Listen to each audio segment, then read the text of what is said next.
Hello tout le monde, j'espère que vous allez bien. On se retrouve aujourd'hui pour le bilan de la première semaine du mois de décembre. Je vais essayer d'être assez rapide parce qu'il est déjà presque 21 h. Voilà, on est mercredi soir. J'ai encore pas mal de boulot à finir pour l'école parce que j'ai cours demain, notamment du montage vidéo et tout à faire. Donc je vais essayer de me dépêcher un peu. Alors, sur la semaine, qu'est-ce qui s'est passé? Ce qui s'est passé... Alors, j'ai acheté un paquet de cigarettes. Du coup, j'ai de la monnaie maintenant là-dedans. Je suis également passée au Monoprix parce que en fait, il fallait que je trouve le Santa Secret pour mon travail. Un cadeau pour le Santa Secret de mon travail. Donc j'ai trouvé, j'en ai profité pour m'acheter un collant qui s'est effilé dès la première fois que je l'ai mis. Et 2 paires de chaussettes et après des trucs à manger, mais ça j'ai fait passer sur ma carte ticket restaurant. Donc la bougie, donc c'est une bougie, c'est le cadeau que j'ai trouvé. La bougie, donc on avait une limite de 10 €, donc la bougie était à 9,99 €. Donc voilà, tout juste.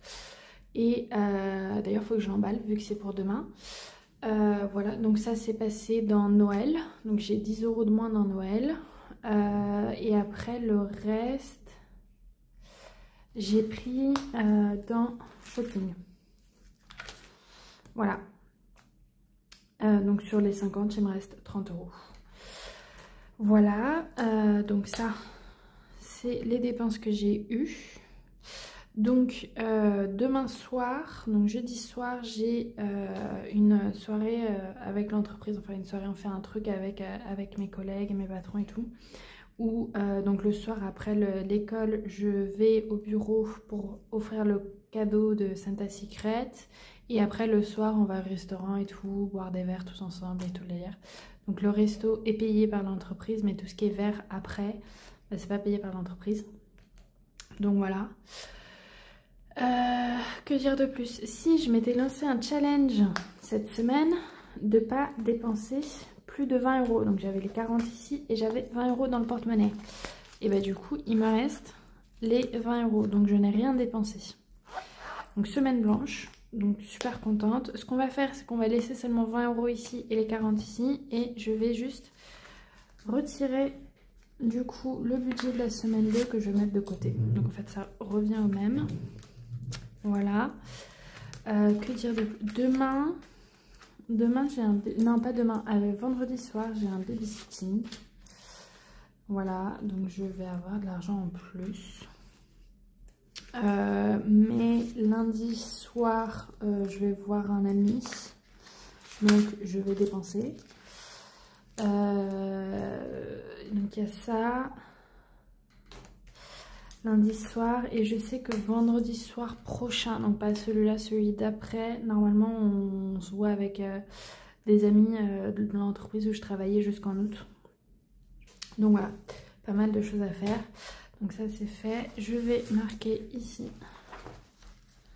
Hop, j'ai oublié mon stylo. J'ai oublié mon stylo. Je vais l'écrire en marqueur.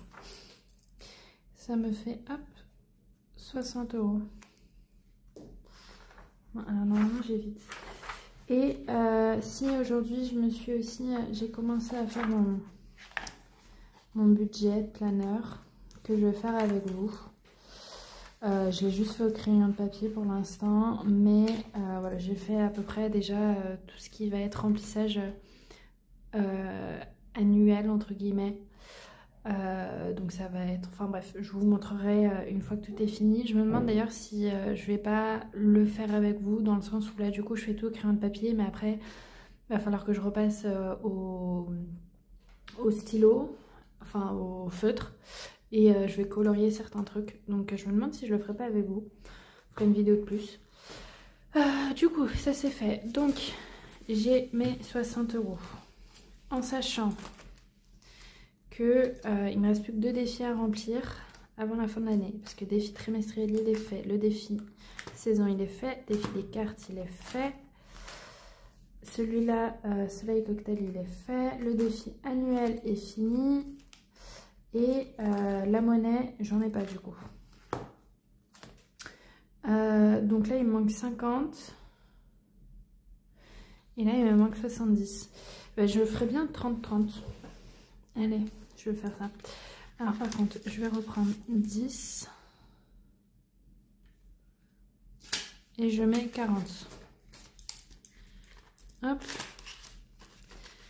Donc, ça c'est fait. Là, j'ai rajouté 30.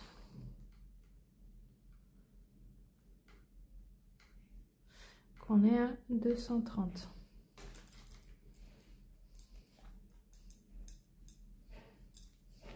Hop.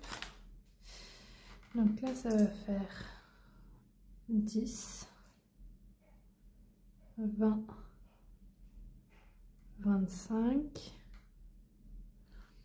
26, 27, 28, 29, 30. Et donc là, ça va être très rapide parce que ça va être très rapide à remplir vu que il me reste plus que des cases à 1 €, 2 € et 50 centimes. Donc voilà, tout bénef pour moi. Hein. Vraiment, elle va être extrêmement courte. Je sais pas si je vais peut-être vous faire un aperçu quand même de mon budget planner pour 2025 pour que si jamais vous voulez prendre des idées, ça peut être pas mal. 7. Donc là, j'ai mis 70 ou il me reste 70 à mettre. J'ai mis 40. 1, 2, 3, 4, 5. Non, j'ai mis 50. 50. 60. Et 80. Donc là j'ai 80 sur les 120. Donc là il me manque 40. Je vais faire comme ça je vais mieux comprendre ce qu'il me manque. Ah donc ouais, je pense que je vais finir avant la fin du mois de tout remplir parce que là il me manque 40 et là il me manque 20 €. Donc il me manque 60 €, donc une semaine blanche, ce qui ne sera pas cette semaine-là. Mais vu que je vais avoir un peu de bonus avec le babysitting, je pense avoir moins de 30 €. Donc il me restera plus que 30 €. C'est possible qu'il me reste aussi de l'argent à la fin de la semaine. Enfin bref. Donc voilà. Ce que je vais faire du reste de l'argent, je ne sais pas. Mais voilà. Déjà, ça c'est fait. Alors je vais vous faire quand même un petit aperçu de mon budget planner pour 2025. Donc j'ai beaucoup plus de pages de prévues que ce que j'avais fait cette année. Donc je vais avoir une page un peu bilan bancaire mensuel, donc en fait où tous les mois je vais marquer tout ce qui va rentrer et au final tout ce que je vais dépenser.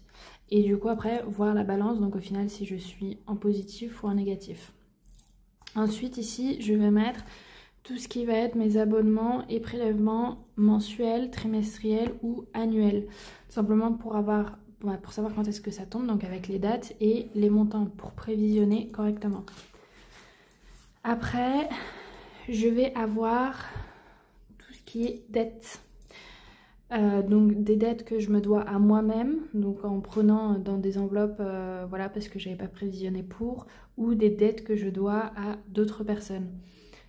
Pour l'instant c'est pas le cas, je dois pas de dette à qui que ce soit, enfin j'ai pas de dette envers qui que ce soit, j'ai juste des dettes envers moi-même. Donc voilà, ça me permet de savoir où est-ce que j'en suis et si en fait je me mets enfin je me pique de l'argent tous les mois ou pas en fait. Tout simplement. Et ici donc il va y avoir au final par exemple si en janvier je me dois 200 €, en fait je vais voir les 200 € en combien de mois je vais réussir à me rembourser ça.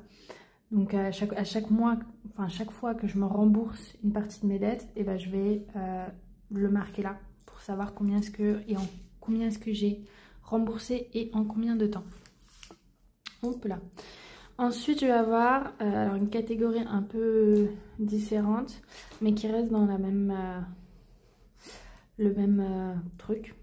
C'est en fait ça va être tout l'argent que je prête aux gens parce que ça m'arrive de prêter de l'argent.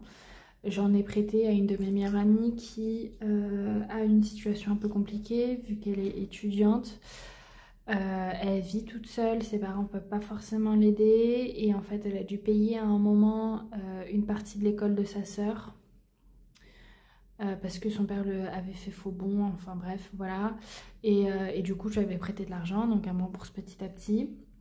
J'ai également, il y a 2 mois, prêté de l'argent à mon frère aîné vu qu'il a déménagé et qu'il lui fallait 3 mois de loyer d'avance, plus les frais d'agence et tout. Et du coup, bah, il avait pas assez de côté, donc je vais prêter.